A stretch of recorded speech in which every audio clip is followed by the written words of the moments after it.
ফুল হাতে উচ্ছ্বসিত নেতাকর্মীদের ঢল খুলনা সিটি কর্পোরেশনে। কেউ হাত মেলাচ্ছেন, কেউ ফুল ছিটিয়ে বরণ করে নিচ্ছেন। রোববার দুপুরে বিএনপি নেতা নজরুল ইসলাম মঞ্জু খুলনা সিটি কর্পোরেশনে আনুষ্ঠানিকভাবে প্রশাসকের দায়িত্ব গ্রহণ করার সময় এমন দৃশ্য দেখা যায়।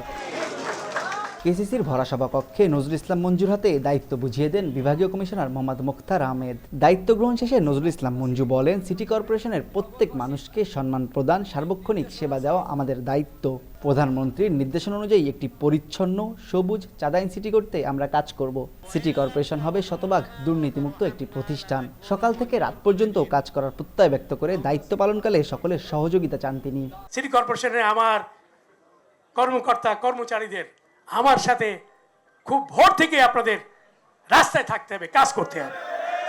আমরা পরিচ্ছন্ন নগর করতে চাই এবং এটি স্বপ্ন না, বাস্তবতা।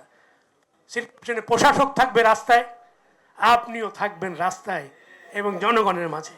আমরা রাজনৈতিক বিভেদ ভুলতে চাই, ভাই ভাই মিলে সরকারি দল, বিরোধী দল, আমরা সব দলকে নিয়েই সিটি কর্পোরেশনে কাজ করতে চাই।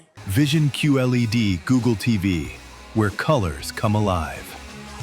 দায়িত্ব বুঝে নেওয়ার পরপরই মঞ্জু শুরু করেন দাপ্তরিক কাজ। চেয়ারে বসেই বিভিন্ন প্রয়োজনীয় নথিতে স্বাক্ষর করেন তিনি। গত 22 ফেব্রুয়ারি স্থানীয় সরকার, পল্লী উন্নয়ন ও সমবায় মন্ত্রণালয়ের এক প্রজ্ঞাপনে নজরুল ইসলাম মঞ্জুকে কেসিসির প্রশাসক হিসেবে নিয়োগ দেওয়া হয়। তানজিম আহমেদ, সময় সংবাদ, খুলনা।